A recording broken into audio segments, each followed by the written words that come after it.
What's up, guys? I'm BTC. We just got a brand new patch in Overwatch. This is going to be an experimental balance patch. It's been a little while since we've gotten one of these, and with this, as always, these changes are not going to affect quick play and competitive just right yet, probably in about a week or so, and I think most of these changes will end up going through. Also, I do want to point out that I think what's happening with the game balance right now is Blizzard is trying to gradually change the characters into what we're going to get for Overwatch 2, rather than just having a very abrupt, sudden change to the character. I mean, obviously, some of them, like Bastion and Sombra, they're going to be reworked.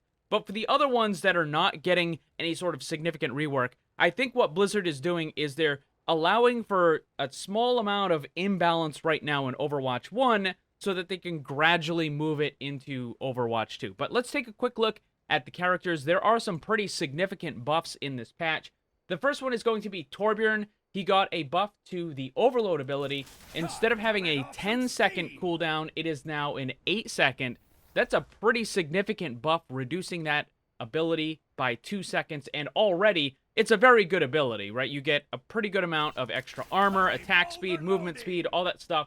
Very good ability. Now you can use it every 8 seconds. Also, they've changed it so that his alternate attack only uses up 2 instead of 3. So now you can use it even more without having to reload. So combining this with the now more frequently used Overload ability,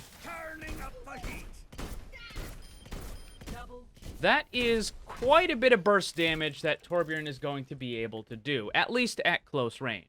Next up is McCree, who got some pretty significant buffs. The first is going to be to his ultimate. They reduced the lock-on time, the damage ramp-up, from 0.8 seconds down to 0.5 seconds, which means that it should be a much more effective ultimate.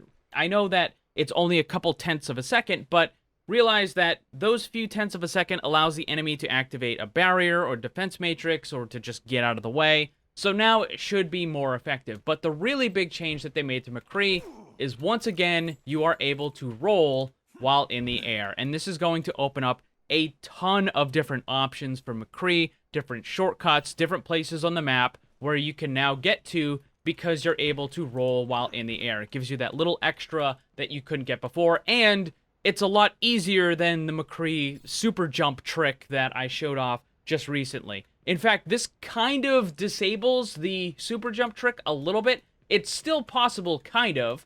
Like, you can still use it to launch yourself up into the air, but I don't think you get quite as high up as you do now as you did before. So the vertical super jump seems to be a little bit worse, but there are a ton of other situations that more than makes up for it, where now you can jump and roll and do all sorts of things. And even if you're not even trying to, like, get into a shortcut or something, just being able to roll while you're in the air is going to open up all kinds of different opportunities during just regular fighting in the game. Next up is Moira, who got a pretty significant buff to the biotic orbs.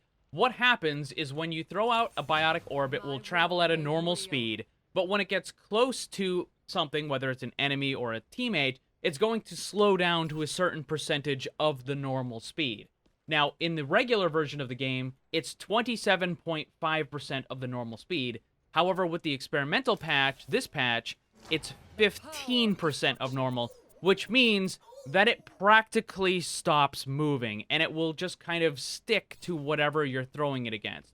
So if I throw this over there, it completely uses up all of it and ends up taking out both of those. Obviously, it took 2 of them, but the point still stands. It moves so slowly now that you're basically going to use the entire orb when it ends up hitting something, instead of just flying off into the distance.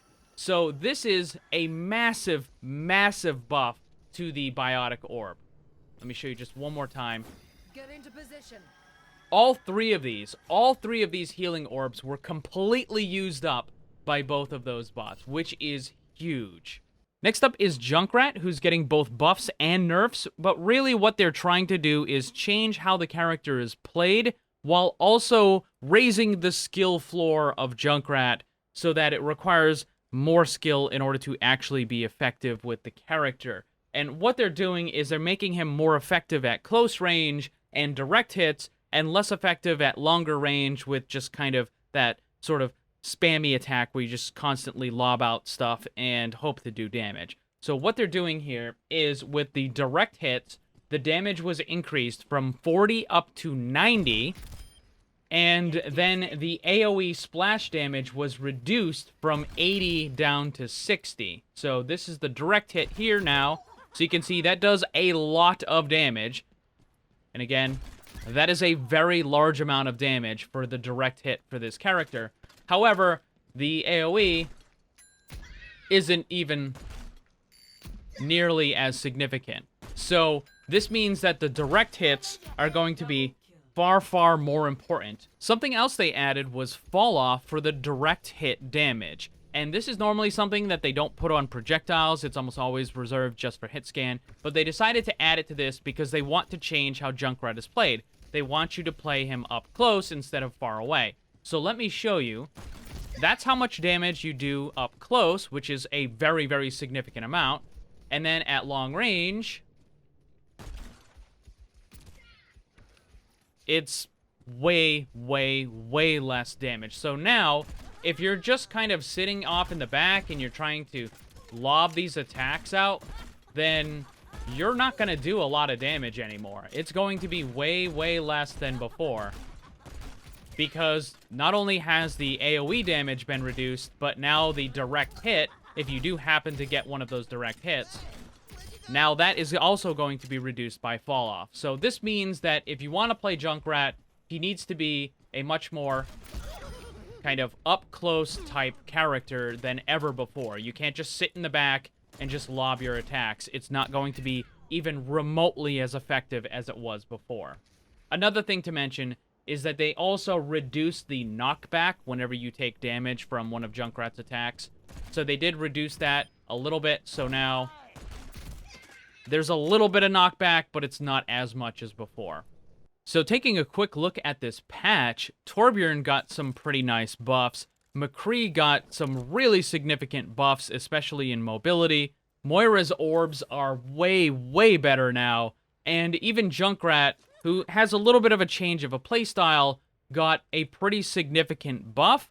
And also, they increased the skill floor of the character, which is also a really good thing because now it's going to require a little bit more skill and effort in order to be effective with the character.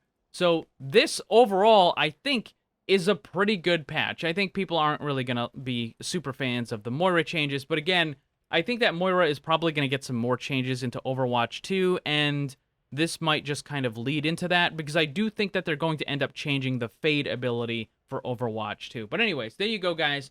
Those are all of the changes for this patch. What do you think of them? Let me know down below. A big thanks to all the Paragons and other channel members for all your support. If you'd like to become one and grab some cool rewards, click the join button down below. And remember, always, always blame the controller because it's never your fault.